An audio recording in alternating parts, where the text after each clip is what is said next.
కాశీ పట్టణంలో జ్ఞాన వైరాగ్యములతో ఉండవలసిన వాడివి భోగం కోసం ఏడుస్తున్నావా అని కోపడ్డాడు. అక్కడ భోగం ఇచ్చేవాడిగా ఉంటాడు ఈయనే, కాబట్టి అక్కడికి వెళ్ళి నమస్కారం చేయి. మళ్ళీ గభాల తొడ మీద కూర్చోబెట్టుకుంటాడు. అని నిన్ను నేను మరిచిపోను, నీకు శివానుగ్రహం కలిగేటట్టు నేను చూస్తాను, దగ్గ పెట్టుకోక పిల్లాడా, వెళ్ళిపో దక్షారామం అంది. వచ్చేసాడు దక్షారామం వ్యాసుడు.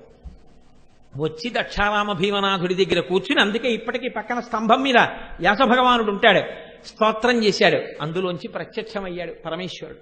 పొంగిపోయి తల మీద 2 చేతులు పెట్టుకుని నర్తన చేసేశాడు. చేసి పరవశించిపోయి పద్యాలు చెప్పాడు, స్తోత్రం చేశాడు, పూజ చేశాడు భీమనాథుణ్ణి. ఇంతకీ నేను మీకు ఈ విషయం ఎందుకు విజ్ఞాపన చేశాను జ్ఞాపకం పెట్టుకోండి. అమ్మ ఏం చేసింది? రక్షణయే. ఎవరికి? శివుడిచ్చి ఎవరి మీద కోపగించాడో వాడికి కూడా రక్షణ ఎవరిచ్చారంత ధైర్యంగా? అమ్మే. ఆ రక్షణ ఇచ్చి అన్నం పెట్టి పిల్లాడికి వెరవపమో కుమార అని ఇలా చెప్పిన చెయ్యుందే, ఆ చేతులు నువ్వు ఎంత తప్పు చేసి దూరం పోదామనుకున్నా అలా చూసి ఆవిడ కోసం ఒక్క కన్నీటి బిందువు రాల్చగలిగితే, మా అమ్మ అని నువ్వు అనగలిగితే, చెయ్యి పట్టి లాగి శివుడి దగ్గర కూర్చోపెట్టగలిగిన చేతులున్న చేతులు, ఆ చేతులని నువ్వు తెలుసుకోవడం, ఆ స్తోత్రం చెయ్యడం అంగదం. గద అంటే భగవంతుడిని కీర్తించడం. అలా నువ్వు కీర్తించడమే ఆవిడికి అంగదములు. అవి తప్ప ఆవిడ అంగదాలు పెట్టుకుందని నువ్వు చెప్తే అవి అంగదములు కావు. నువ్వు నోరారా అలా కీర్తించిన నాడు, అమ్మ చేతుల వైభవాన్ని నువ్వు తెలుసుకున్న నాడు అమ్మ చేతులకి అంగదములు చేకూరుతాయి. అప్పుడు నీకది విద్యాభూషణం అవుతుంది. ఈ భూషణం చేత నువ్వు ఇప్పటి వరకు కప్పగా ఉన్నవాడివి తుమ్మిదవై పద్మం మీద వాళ్తావు, వాలి ఆ తేనె తాగుతావు. ఆ భుజముల యొక్క అనుగ్రహాన్ని, ఆ చేతుల యొక్క అనుగ్రహాన్ని పొందుతావు. పొంది జీవితంలో ఉన్నత పదం వైపుకి నడుస్తావు. భగవంతుడి వైపుకి నీ కాళ్ళు, నీ అడుగులు నడవడం మొదలు పెడతాయి. ఈ విషయాన్ని మనకి చెప్పడం కోసమని మహానుభావుడు కనకాంగద కేయూరకమనీయ భుజాన్విత అంటారు వ్యాస భగవానుడు, అంటారు వసిన్యాది దేవతలు. ఇక్కడ నేను ఎలాగో ఇంత దూరం వచ్చాను కాబట్టి మీకు ఒక విషయాన్ని మనవి చేసే ప్రయత్నం చేస్తాను. ఒకానొకప్పుడు ఒక చిత్రమైనటువంటి విషయం జరిగింది.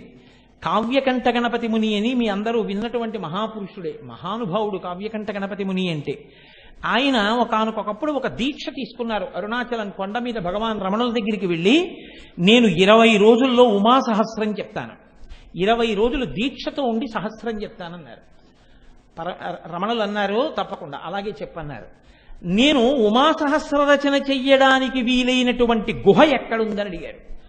ఆమ్ర గుహ అని ఉంది, చాలా ప్రశాంతంగా ఉంటుంది, ఆ గుహలో ఉండు అని భగవాన్ రమణులే వచ్చి చూపించారు ఆ గుహ. ఆ గుహలో కూర్చుని ఆయన రచన మొదలుపెట్టారు. రచన మొదలుపెట్టి కొద్ది రోజులు అయిందో లేదో బొటనవేలు మీద పెద్ద గోరు చుట్టూ వేసింది. ఇది చూడండి, ప్రారబ్ధం అడ్డుపడుతోంది. అమ్మవారి అనుగ్రహానికి, అమ్మవారి గురించి రచన చేద్దామన్నా లోపల ఎంత మేధాశక్తి ఉన్నా ఘంటం కదలదు. ఎందుకని? పట్టుకోవడానికి అది గోరు చుట్టు, పైగా కనీ విని ఎరగనంత పెద్ద గోరు చుట్టు, చీవు బొబ్బ పట్టి ఉంది. ఇలా పట్టుకుంటే పోటు, అది గట్టిగా పట్టుకుంటే కానీ అక్షరాలు రాయలేరు. లోపల ప్రవాహం ఉంది సంస్కృతం, రాద్దామంటే కదలదు ఘంటం. రాయలేక వదిలిపెట్టేశారు. దీక్షలోనే ఉన్నారు, 20 రోజులు కదా తగ్గుతుందేమోనని. అప్పటికి 19 రోజులు అయిపోయింది. ఇంకా దగ్గరగా అప్పటికి 250 శ్లోకాలు రాయాలి, అంటే 1000 పాదములు పూర్తవ్వాలి. అవలేదు. ఆయన శిష్యులందరూ వచ్చి అన్నారు, మీ దీక్ష పాడైపోయినట్టే, అంటే ఉమాసహస్రం అవదా, ఈ 20 రోజుల్లో చేస్తానన్న మీ దీక్ష పూర్తవలేదు, కాబట్టి మీరు అనుకున్నది నెరవేరట్లేదు, అంటే ఆ తల్లి అనుగ్రహము కలగలేదా అనుకున్నారు. కావ్యకంఠ గణపతిని ఘంటం పక్కన పెట్టి, నన్ను ఏ ప్రారబ్ధం వెంబడించి బొటనవేలు మీద నాకు గోరు చుట్టుగా నిలబడిందో, ఈ గోరు చుట్టుని కూడా తీసి నా చేత మిగిలిన 250 శ్లోకముల రచన ఆ తల్లియే పూర్తి చేయాలి. ఆ అమ్మ అనుగ్రహం కలిగిందా, ఆ చేతులకు అనుగ్రహం కలిగిందా, నా చేత ఎందుకు చేయించవు అనుకున్నారు. పడుకున్నారు. రాత్రి తెల్లవారితే 20వ రోజు రాత్రి పడుకున్నారు. తిరువన్నామలైలోనే పుణ్యకోటి అని ఒక వైద్యుడు ఉన్నాడు. ఆయన కల్లోకి ఒక వృద్ధ బ్రాహ్మణుడు వెళ్ళాడు. ఏమయ్యా, ఇంత గొప్ప వైద్యశాస్త్రం తెలుసున్నవాడివి, చేతకాని వాళ్ళ పడుకున్నావు. అరుణాచలం కొండ మీద ఆమ్ర గుహలో ఒక బ్రాహ్మణుడు ఉన్నాడు, ఉమాసహస్ర రచన చేస్తున్నాడు. దీక్షాకాలం పూర్తయిపోయింది 20వ రోజు. నీ శక్తినంతటినీ ప్రదర్శించి నీ దగ్గర ఉన్నటువంటి శస్త్రచికిత్సా పరికరములన్నీ పట్టుకుని కొండ మీదకి వెళ్ళి ఆయన వేలుకి ఉన్న వ్రణాన్ని గోరు చుట్టుని తొలగించి కట్టుకట్టి ఆయనతో ఉమాసహస్రం పూర్తి చేసే శక్తిని అన్నారు. ఆయన తెల్లబోయి ఈ శస్త్రచికిత్స చేసేటటువంటి పరికరాలన్నీ పట్టుకుని అరుణాచలం కొండ మీదకి వెళ్ళి విరూపాక్ష గుహలో ఉన్న రమణుల దగ్గరికి వెళ్ళారు. ఆయనకి కావ్యకంఠ గణపతి మనకి తెలియదు. వెళ్ళి రమణుల యొక్క చేతులు కాళ్ళ వంక చూస్తున్నారు. ఆయన అన్నారు, ఎందుకు అలా చూస్తున్నావు అన్నారు. మీకు గోరు చుట్టు పుట్టిందని రాత్రి నాకు కల్లోకి వచ్చి చెప్పిందే అన్నారు. నాకు కాదు, ఆమ్రగుహలో ఉన్నారు ఆయనకి అని భగవాన్ రమణులు ఆయన్ని తీసుకెళ్లారు. ఆయన అమ్మవారు ప్రవేశించిందండి ఆయనలో. ఎంత గమ్మత్తుగా ఆపరేషన్ చేసేశారంటే మొత్తం గోరు చుట్టంతా తీసి కట్టుకట్టేశారు. 20వ రోజు రాత్రి 8 అయింది. ఇంకా కట్టుకట్టిన నిప్పికి ఘంటం పట్టుకోలేకపోతున్నారు. తెల్లవారే లోపల అనగా ఇంచుమించుగా రాత్రి వేకువజాము వచ్చేసే లోపల, బ్రాహ్మీ ముహూర్తం వచ్చేసే లోపల పూర్తయిపోవాలి. 250 శ్లోకాలు 1000 పాదాలు పూర్తవ్వాలి. ఎలా అవుతుంది? ఇంతలో అకస్మాత్తుగా శిష్యులు అన్నారు, 250 శ్లోకాలు అవ్వాలి కాబట్టి 5 లేఖకుల్ని తీసుకొస్తాం. 5 పుస్తకాలు పట్టుకుని కళాలు పట్టుకు కూర్చుంటారు. ఇంకా కొద్ది సమయమే మిగిలింది, ఈ 250 శ్లోకాలు చెప్పేస్తారా అన్నారు. తీసుకురండి చెప్పేస్తా అన్నారు కావ్యకంఠ గణపతి. ఇప్పుడు శారద నాలుక మీద నిలబడిపోయింది. ఇప్పుడు ఆ గోరు చుట్టు చేతిని ఇలా ఒళ్ళో పెట్టుకుని కూర్చున్నారు కళ్ళు మూసుకొని. అంతే, ఎక్కడి నుంచి వచ్చారో తెలియదు. గబ గబ గబ గబ అడుగులేసుకుంటూ రమణ మహర్షి వచ్చారు. ఆ వెనకాతల అరుగెక్కి పడుకున్నారు. ఇలా ఏమీ లేదు, నిద్రపోయారు. ఎందుకు వచ్చారో తెలియదు, ఎందుకు పడుకున్నారో తెలియదు, పడుకున్నారు. ఈయన చెయ్యిలా పెట్టుకుని 5 లేఖకుల వంక చూస్తూ 5 వృత్తాలతో శ్లోకాలు చెప్పారు. ఈయనకో పాదం, ఈయనకో పాదం, ఈయనకో పాదం, ఈయనకో పాదం, ఈయనకో పాదం. మళ్ళీ మొదటికొచ్చి ఈయనకో పాదం, ఈయనకో పాదం, ఈయనకో పాదం, ఈయనకో పాదం, ఈయనకో పాదం. 5 లేఖకులకి 2 గంటల్లో 250 శ్లోకాలు 1000 పాదాలతో పూర్తి చేశారు. వాళ్ళు చెయ్యెత్తకుండా రాసేశారు 250 శ్లోకాలు. బ్రాహ్మీ ముహూర్తం అవుతోందంటే దిగ్గున లేచారు రమణ మహర్షి. నే చెప్పినవన్నీ రాసుకున్నావా అన్నారు. ఆయనే ఆత్మయై శారదయై కావ్యకంఠ గణపతి మునిని ఆవహించి చెప్పించి పూర్తి చేయించేసింది అమ్మవారు. 1000 నామాలతో 1000 శ్లోకాలతో ఉమాసహస్రం పరమ ప్రఖ్యాతమైపోయింది. అయిపోతే తెలతెలవారుతోంది, దీక్ష పూర్తవుతోంది, ఉమాసహస్రం పూర్తయిపోయింది. అప్పుడే మహానుభావుడు పొంగిపోతూ ఇది రమణులు తాతో చెప్పించారు అని ఆఖరి శ్లోకంతో పూర్తి చేశారు. ఆయన పూర్తి చేస్తూ ఆయన ఒక మాట అంటారు ఉమాసహస్రంలో, ఈ శ్లోకాలు విన్నంత మాత్రం చేత జగదంబ చేతుల యొక్క అనుగ్రహం మనకి కలుగుతుందండి. ఆ చేతుల యొక్క రక్షణ, ఆ చల్లతనం మనకి ప్రసరిస్తుంది. ఆయన అంటారు, గణపతియే స్తనఘటయోహో పదకమలే సప్తలోక భక్తేభ్య అధరపుటే త్రిపురజితే దదాసి పీయూషమంబత్వం. అమ్మా, ఒక తామర పువ్వులో మకరందము పువ్వులో మాత్రమే ఉంటుంది. ఒక అమృత భాండమునందు ఒక పాత్రలో మాత్రమే అమృతం ఉంటుంది. కానీ జగదంబ నీ యందు 3 చోట్ల అమృతం ఉంది. ఈ 3 చోట్ల అమృతం 3 కోసం ఉంది. నీ స్తనములలో అమృతం ఉంది, అది గణపతి కోసం పెట్టావు. ఎందుకన్నారు ఈ మాట? అమ్మవారి యొక్క ఆ స్తనములలోంచి స్రవించిన జ్ఞానక్షీరం ఆయనకు అందబట్టే 250 శ్లోకాలు పైకొచ్చాయి. గణపతి కోసం ఉందండంలో రహస్యం. అమ్మ కొడుకు గణపతి, తాను కొడుకు. కాబట్టి అమ్మ గణపతి కోసం స్తనాల్లో అమృతం పెట్టుకున్నావు, పరమశివుడి కోసమని అధరంలో అమృతాన్ని పెట్టుకున్నావు, పరమభక్తులైన వారి కోసం నీ పాదాల్లో అమృతాన్ని పెట్టుకున్నావు. అమ్మ 3 చోట్ల అమృతాన్ని పెట్టుకుని 3 తరింపచేస్తున్నావమ్మా. అంతెత్తిలా తల కూడా ఎత్తలేమని పాదములలోనే అమృతాన్ని పెట్టుకున్నావా తల్లి? ఆ పాదములను ఇలా నువ్వే చూపిస్తున్నావా? అమృతం దొరికే చోటు ఇదే అని ఇలా చూపిస్తున్నావా? ఈ చెయ్యి చూపించగట్టి కదమ్మా నీ పాదాల మీద పడి అమృతత్వాన్ని పొందుతున్నామని స్తోత్రం చేశారు ఉమాసహస్రంలో. ఆ చేతులు ఎంత గొప్పవో మీరు అవలోకించండి. అందుకే శంకర భగవత్పాదులు అంటారు, మృణాళీ మృద్వీనాం తవ భుజలతానాం చతసృణాం చతుర్భిః సౌందర్యం సరసిజ భవస్తౌతి వదనైః నకేభ్యః సంత్రస్యన్ ప్రథమమధనాదంధకరిపో చతుర్నాం శీర్షాణాం సమమభయ హస్తార్భనధియా అంటారు. ఎంత చతురతతో వేశారో ఆ శ్లోకాన్ని. మృణాళీ మృద్వీనాం తవ భుజ లతానాం చతసృణాం. మృణాళి అంటే తామర తూడు. అమ్మా నువ్వు ఇలా కదా ఉంటావు, ఇలా కదా చెయ్యి చూపిస్తుంటావు, చూపిస్తున్నప్పుడు నీ ఈ చెయ్యి తామర తూడులో ఉంటుంది, ఈ చెయ్యి ఇక్కడ చెయ్యో పాణియో తామర పువ్వులో ఉంటుంది. అమ్మవారి చేతులు తామర పూలే, పాదాలు తామర పూలే, కళ్ళు తామర పూలే, మొహము తామర పువ్వే, అన్ని తామర పూలే. ఎందుకో తెలుసా అండి? మనం భృంగమై వాటి మీద నిలబడాలని, మనం తుమ్మెదలమై అక్కడ వాలి ఆ మకరంద పానం చెయ్యాలని అన్ని పద్మాలతో పోలుస్తారు. షట్పది స్తోత్రంలో శంకర భగవత్పాదులు చెప్తారు ఈ రహస్యాన్ని. అందుకని అమ్మ నీ చేతులు తామర పూలు, ఇవి తామర తూళ్ళు. మృణాళీ మృద్వీనాం, ఇలా తామర తూడుల్లా ఉన్నటువంటి నీ యొక్క చేతులకి పాణి తామర పువ్వులా ఉంది. ఉంటే గమ్మత్తేం జరిగింది? చతుర్భిః సౌందర్యం సరసిజ భవస్తౌతివదనై. ఇప్పుడు ఎక్కడ పుట్టిన వాళ్ళకి ఆ జాతితో సంబంధం ఉంటుంది కదండి. మనుష్యులకి మనుష్యులంటే ప్రేమ.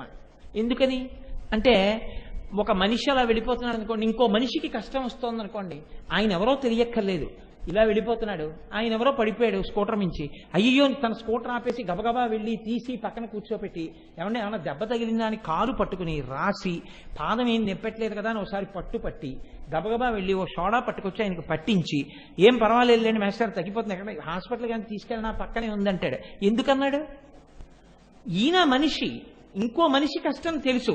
శంకరాచార్యుల వారు ఎంత చమత్కారం చేశారో తెలుసా అండి? అందరికన్నా ముందు బ్రహ్మగారిని ఎందుకు నువ్వు అమ్మ రక్షించావో తెలుసా? నీ చెయ్యి తామర పువ్వు, ఆయన తామర పువ్వులోంచి పుట్టాడు కాబట్టి. ఈ రెండింటికి తామర పువ్వు సంబంధం ఉంది. మనిషి మనిషిని రక్షించుకున్నట్టు తామర పువ్వు లాంటి చెయ్యున్నతానివి కాబట్టి తామర పువ్వులోంచి పుట్టిన వాడిని రక్షించావు. ఎందుకని? చతుర్ముఖ బ్రహ్మగారు శ్రీమన్నారాయణుని యొక్క నాభి కమలంలోంచి పుట్టారు కాబట్టి, ఆ కమల సంభవుడు కాబట్టి అమ్మవారి చెయ్యి కూడా కమలంలా ఉంటుంది కాబట్టి రెండింటికి దగ్గర సంబంధం, రక్షించావు. బ్రహ్మగారిని రక్షించవలసిన అవసరం అమ్మవారికి ఎప్పుడు వచ్చింది అంటే, మృణాళీ మృద్వీనాం తవ భుజలతానాం చతసృణాం చతుర్భిః సౌందర్యం సరసిజ భవస్తౌతివదనై నఖేభ్యః సంత్రస్సన్ ప్రథమమథనాదంధకరిపోహో. అంధకరిపోహో అంటే అంధకాసురుడికి శత్రువైనటువంటి పరమశివుడు బ్రహ్మగారి పట్ల ఒక పెద్ద విషయం ఒకటి చూపించాడు. ఒకానొకప్పుడు ఎవరం గొప్పవాళ్ళమని ఒక పెద్ద సంవాదం ఒకటి వచ్చింది. బ్రహ్మగారు ఎవరితోటో జగడం పెట్టుకున్నారు. జగడం పెట్టుకుని నా అంత గొప్పవాళ్ళు లేడు, నేనే సృష్టిస్తున్నాను ఇవన్నీ అని చెప్పి ఆయనకి ఎందుకో పాపం అహంకారం వచ్చింది. ఆ రోజున వచ్చి పెద్ద వాదన మొదలుపెట్టాడు. అక్కడికి పరమశివుడు వచ్చి అన్నాడు, అబ్బాయి తప్పురా, నువ్వు గొప్పవాడి ఏమిట్రా, అందరికన్నా ముందున్న వాళ్ళు ఉన్నారు, తనని తాను పొగుడుకోకుండా లోకాన్ని పాలించే వాళ్ళు ఉన్నారయ్యా, అలా నువ్వు మాట్లాడకూడదన్నాడు.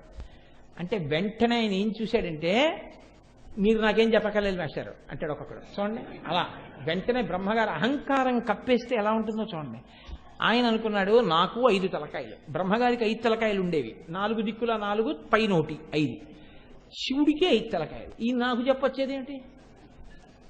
నేను ఒకసారి ఆశ్చర్యపోయాడండి. ఒక ఆయన అన్నాడు ఏదో తప్పు చేశాడు, స్కూటర్ పెట్టకూడడం చోట పెట్టాడు. పాపం ఎవరో హోమ్ గార్డ్స్ ఉంటారు కదా డ్యూటీలో, ఆవిడ వచ్చింది, మాస్టర్ ఇక్కడ పెట్టకండి స్కూటర్, ఇక్కడ పెట్టకూడదు, ఇది నో పార్కింగ్ ఏరియా, ఇక్కడ తీసి అక్కడ పెట్టండి అన్నాడు.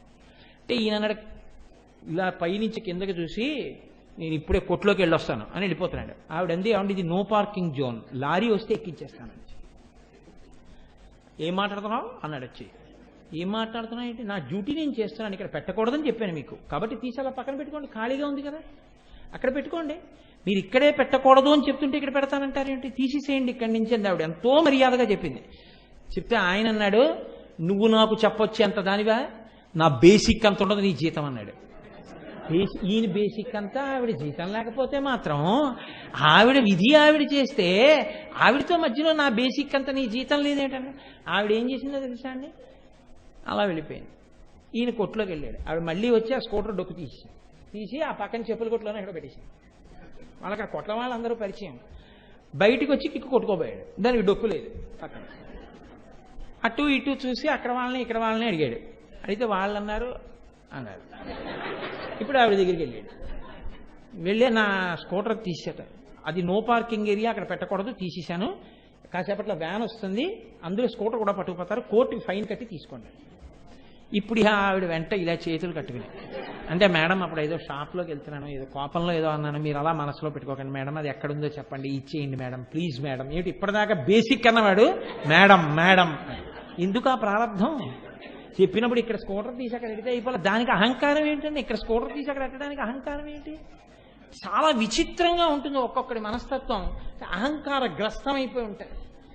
కాబట్టి బ్రహ్మగారు అన్నాడు, ఇలా చూసుకున్నాడు, నాకు 5 తలకాయలు, శివుడికి 5 తలకాయలు. ఈయన నాకు చెప్పొచ్చేవాడా? తలకాయలు లెక్కెట్టుకున్నాడు.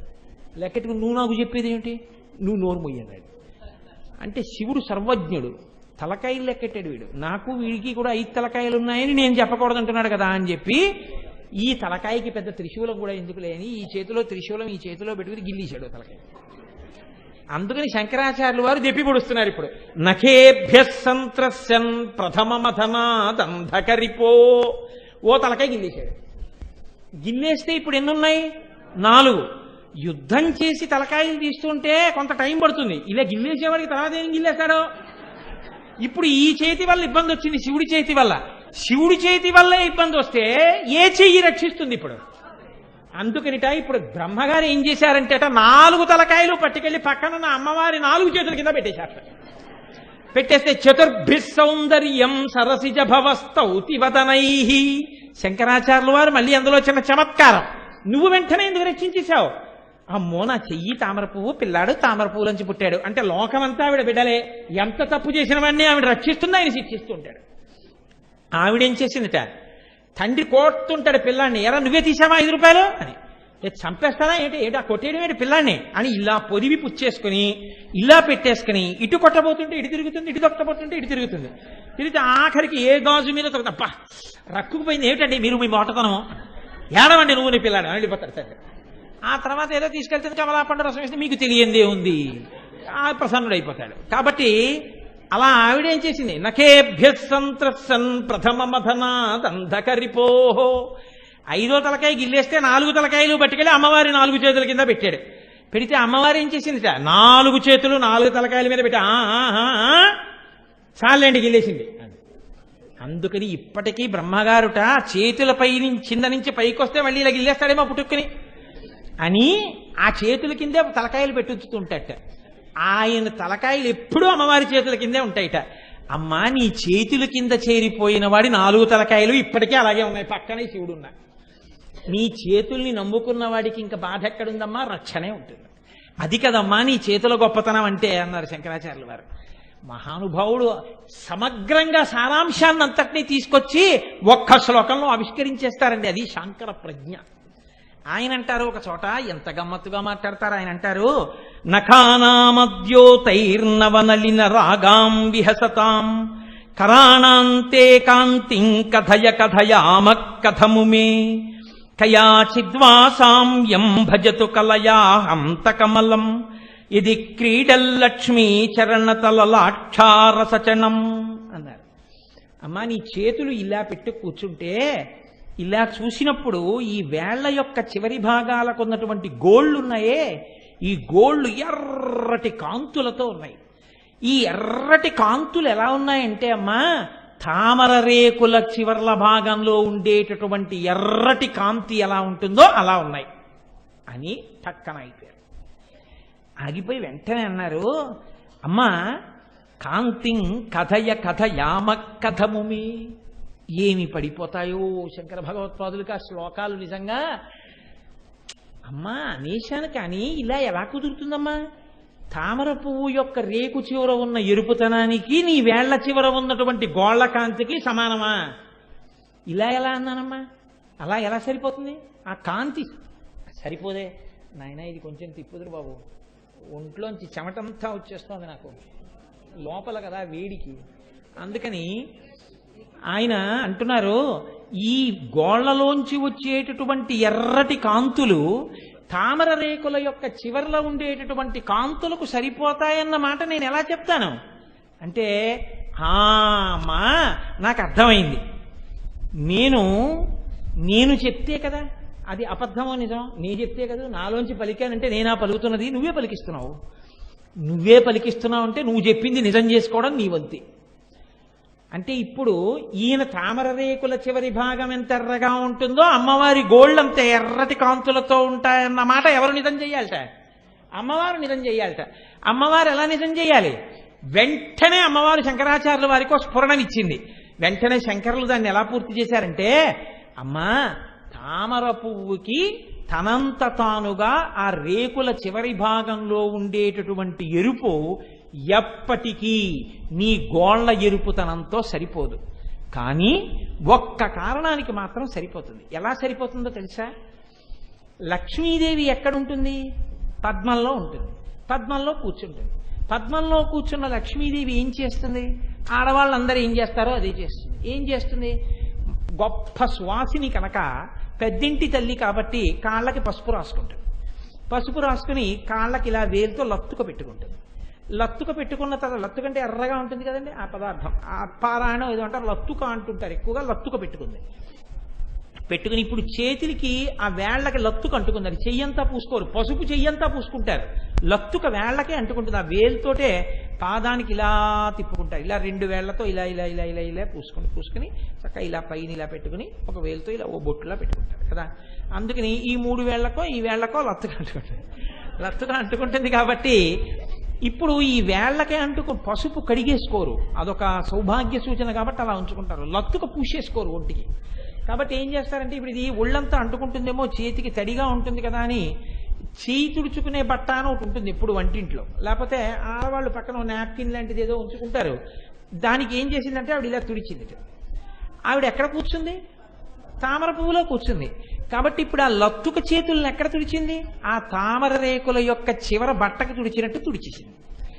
తుడిచేస్తే లక్ష్మీదేవి కాళ్ళకి పారాణి పెట్టుకున్న చేత్తో తుడిచినటువంటి ఆ లత్తుగా అంటుకున్న తామర రేకుల యొక్క చివరి భాగానికి ఉన్న ఎరుపు కాంతులు బహుశా నీ గోళ్ల కాంతులలో 16వ వంతుకి ఏమైనా పోటీ చేయగలవేమో అని అనుకుంటున్నానమ్మా అన్నారు శంకరాచార్య.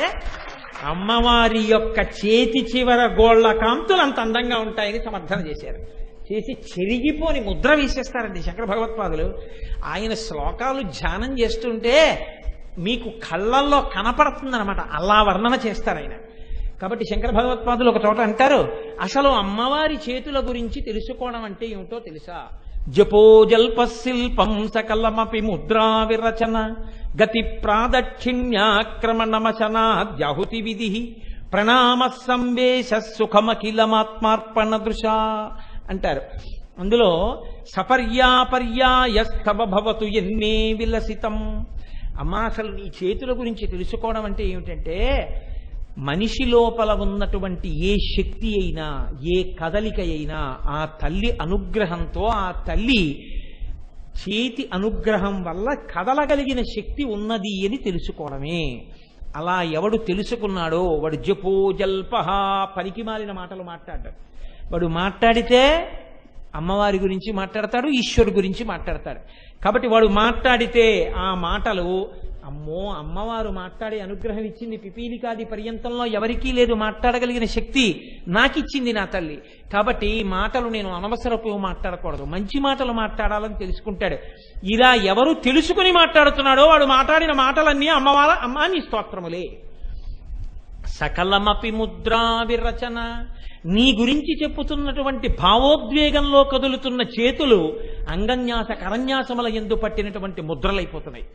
కాబట్టి సకలమపి ముద్రా విరచన గతి ప్రాదక్షిణ్య, ఎక్కడికైనా కదులుతున్నప్పుడు ఈ కాళ్ళకి కదపగలిగినటువంటి శక్తి నా తల్లి ఇచ్చింది, అందుకని నడుస్తున్న ఈ కాళ్ళు అని తెలుసుకోగలిగినటువంటి ప్రజ్ఞ ఉన్నవాడెవరో, ఆ ప్రజ్ఞ ఉన్నవాడు అమ్మవారి యొక్క అనుగ్రహాన్ని అనుసంధానం చేసుకుని నడుస్తున్నాడు. కాబట్టి వాడు నడిచిన నడకలన్నీ భగవంతుడికి చేసిన ప్రదక్షిణాలైపోతున్నాయి. గతి ప్రాదక్షిణ్య క్రమణమశనాద్యాహుతి విధి. ఏది తిన్నా నేను తింటున్నానని కాకుండా లోపల ఉన్న వైశ్వానరాగ్ని తింటోంది అని చెప్పి హవిస్సుల రూపంలో ఎవడు తింటున్నాడో వాడు తిన్నదంతా అమ్మా నీ పట్ల చేసినటువంటి యజ్ఞం అయిపోతోంది. క్రమణమశనాద్యాహుతి విధి ప్రణామ సంవేశ. వాడు రాత్రి పడుకోబోయే ముందు 11 మాటలు భగవన్నామని చెప్పి పడుకొని నిద్రపోతున్నాడు.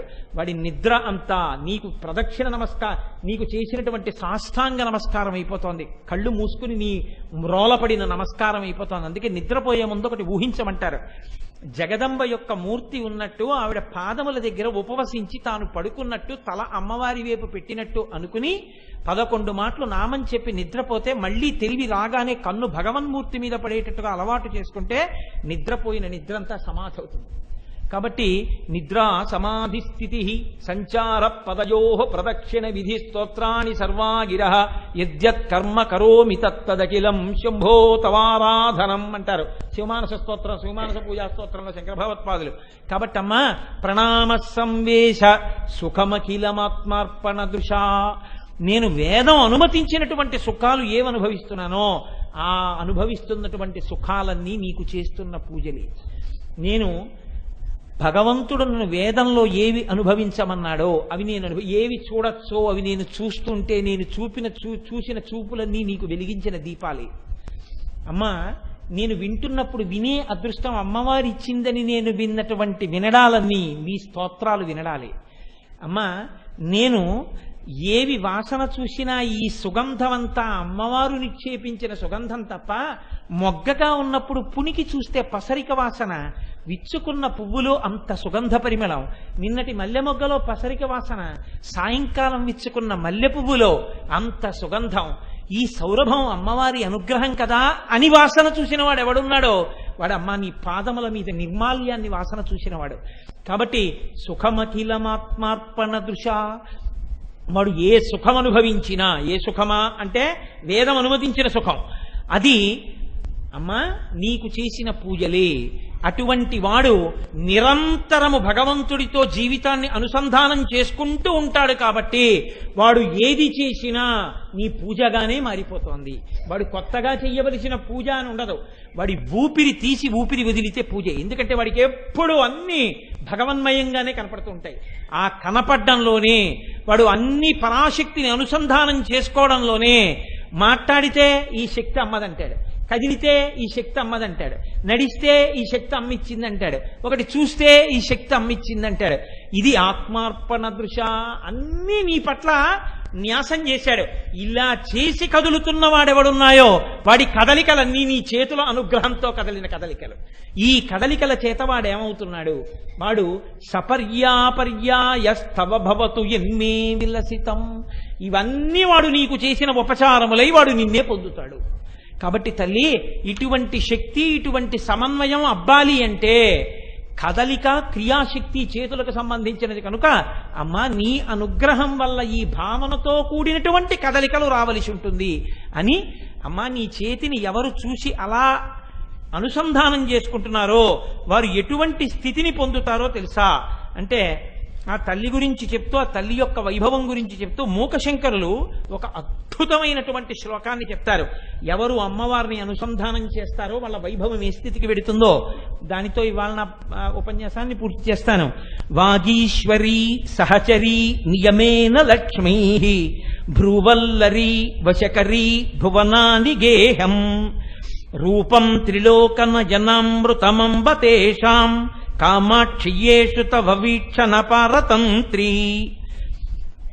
ఎవరు అమ్మవారి చేతులను అన్వయం చేసుకుని ఆ క్రియాశక్తిని అమ్మ అనుగ్రహం అంటూ బతుకుతూ కదులుతూ ఉంటాడో అటువంటి వాడి నాలుక మీద ఎప్పుడూ సరస్వతీదేవి కలిసి తిరుగుతూ పలుకుతూ ఉంటుంది. అంటే ఆయన నోరు విప్పితే ఆయన నాలుక మీద సరస్వతి నర్తిస్తుంది. ఆయన గుండెలలో కూర్చుని ఆయన నోరు విప్పగానే సరస్వతియే ఆయన నాలుక మీద తాండవం చేస్తుంది. అటువంటి శక్తి పొందుతాడు. రెండు, ఆయన కనుబొమల యందు ఆయన ఐశ్వర్యం ఏ పాటిది అన్నది గణనలోకి రాదు. కానీ ఆయన ఇలా అన్నాడా ఏ పనులైనా అయిపోతాయి. ఎందుకు అయిపోతాయి అంటే, ఇది ఇలా చేద్దామండి అని ఇలా కనుబొమ్మలు ఎత్తాయనంటే ఆయన సంకల్పమే శ్రీరామ రక్ష అయిపోతాయి. లక్ష్మీ కటాక్షం అంతా ఆయన కనుబొమ్మలను ఆశ్రయించి ఉంటుంది. ఆయన నవమన్మథుడై ఉంటాడు. 3 లోకములలోని సౌందర్యం ఆయనదై ఉంటుంది. అంటే ఇది భౌతిక సౌందర్యం అనుకోకండి.